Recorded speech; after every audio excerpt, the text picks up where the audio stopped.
Bonjour les amis, bienvenue sur ma chaîne Fleur de sel. L'histoire que je m'apprête à vous lire, c'est Les deux cailloux de Françoise Dieppe et de Cécile Gambini des éditions Didier Jeunesse. C'est un conte vif et drôle de deux cailloux dont les chamailleries déclenchent dans la brousse une série sans fin de catastrophes. Bonne écoute.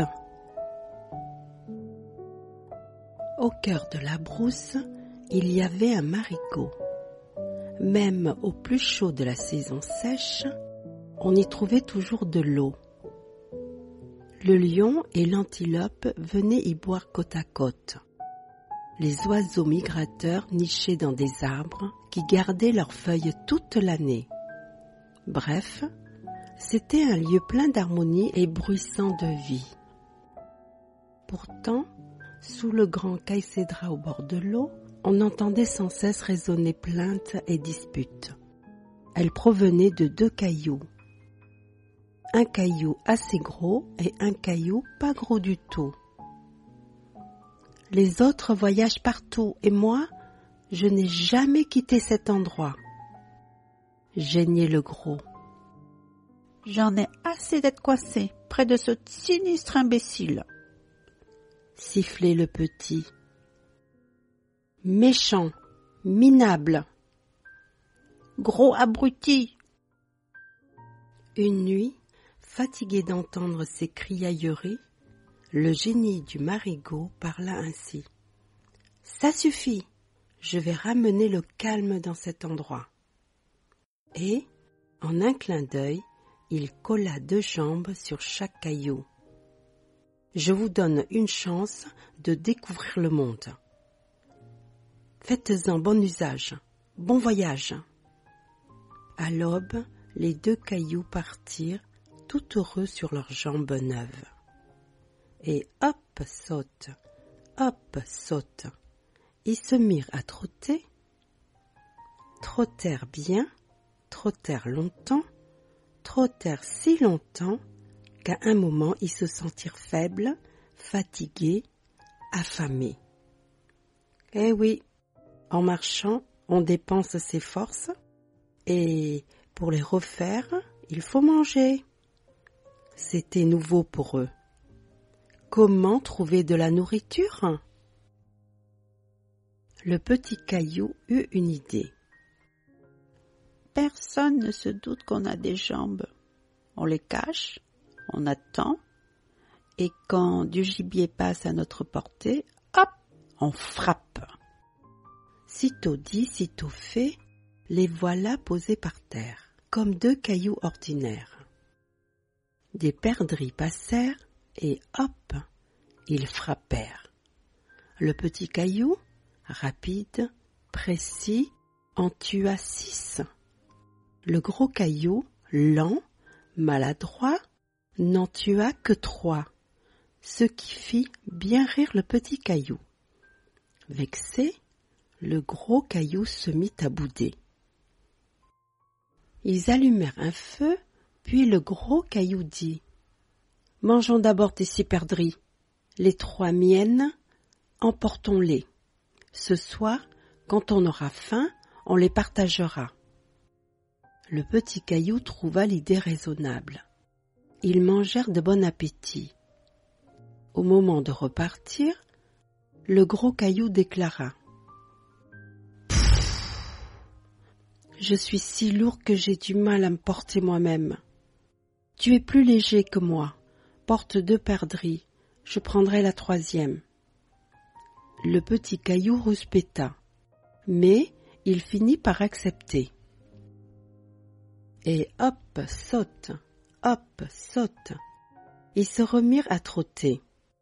Trottèrent bien, trottèrent longtemps, trottèrent si longtemps qu'à un moment ils se sentirent à nouveau faibles, fatigués, affamés.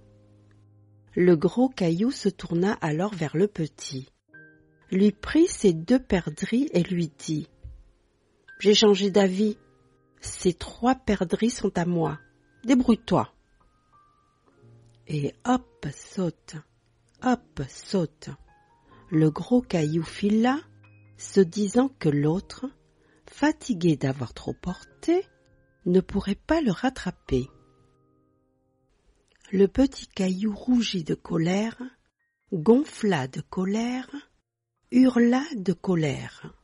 « Saleté de menteur, tricheur !» Et boing!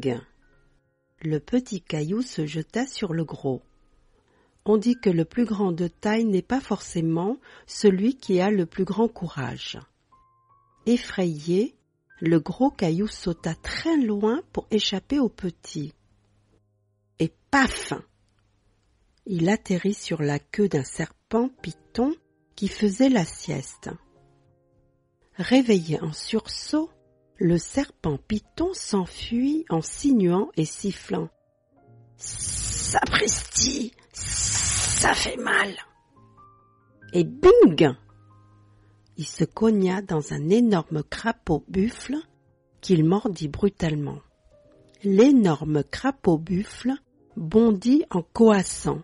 « Quoi? Quoi? Qu'est-ce qui m'arrive là ?» Et splotch! Quelle malchance!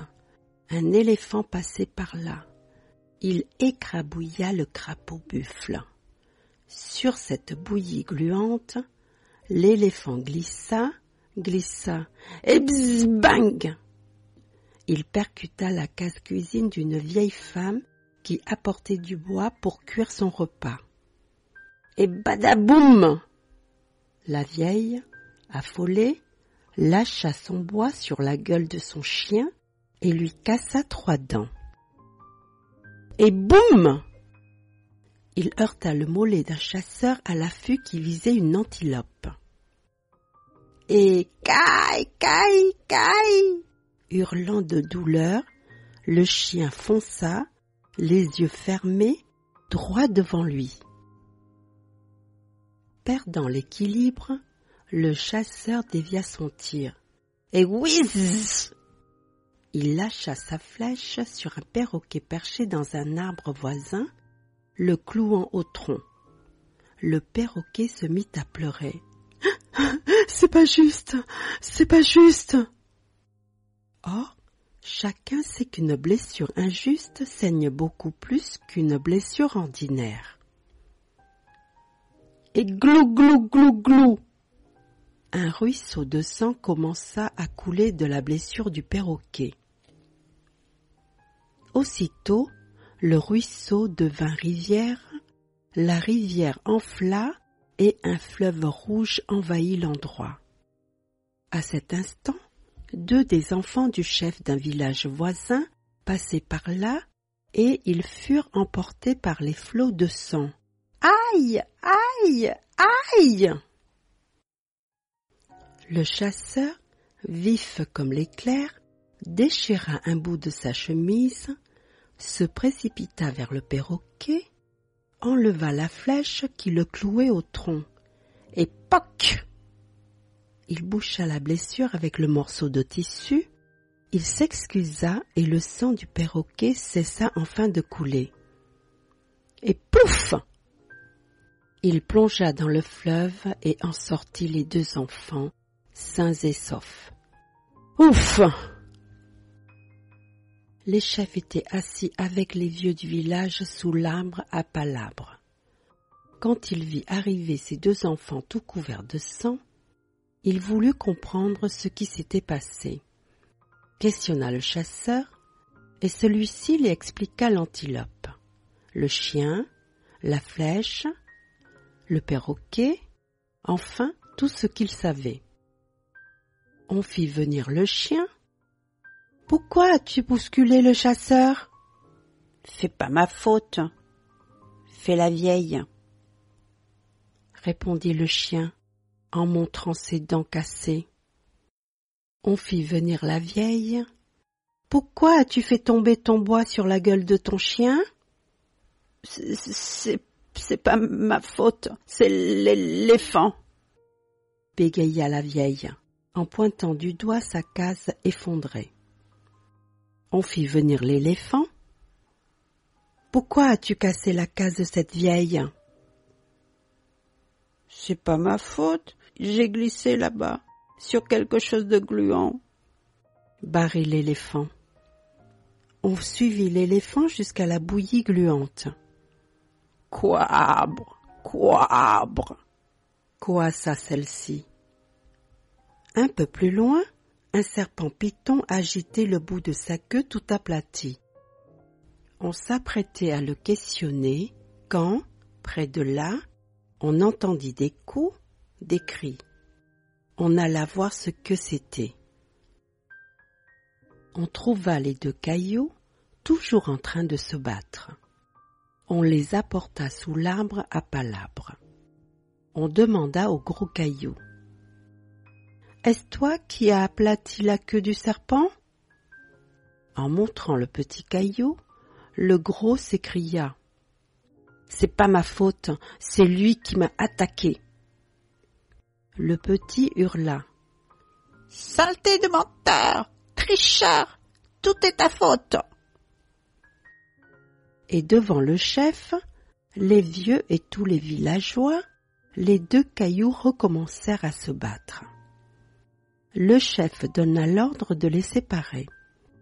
On les enferma dans 2 cages que l'on suspendit aux branches de l'arbre à palabre, bien loin l'une de l'autre, et l'assemblée se dispersa. Ce soir-là, le chef et le féticheur consultèrent les ancêtres dans la case des fétiches, puis ils allèrent se coucher. Nul ne sait comment cela se passa, mais voici ce qui arriva. Dans le secret de la nuit, on entendit un vent de tempête gronder sous l'arbre à palabre. Au petit matin, on constata que les 2 cailloux avaient perdu non seulement leurs jambes, mais encore la parole. Le chef du village et les vieux jugèrent qu'il fallait garder cette histoire en mémoire. Sur le gros caillou, on grava tout ce qui s'était passé, comme cela s'était passé. On le fixa au-dessus de l'entrée de la case du chef. Juste à côté, on plaça le petit caillou qui était resté rouge de colère. C'est ainsi que sont nés les rubis et que tous les cailloux sont devenus muets. Et voilà, c'est fini. À bientôt les amis sur ma chaîne Fleur de sel.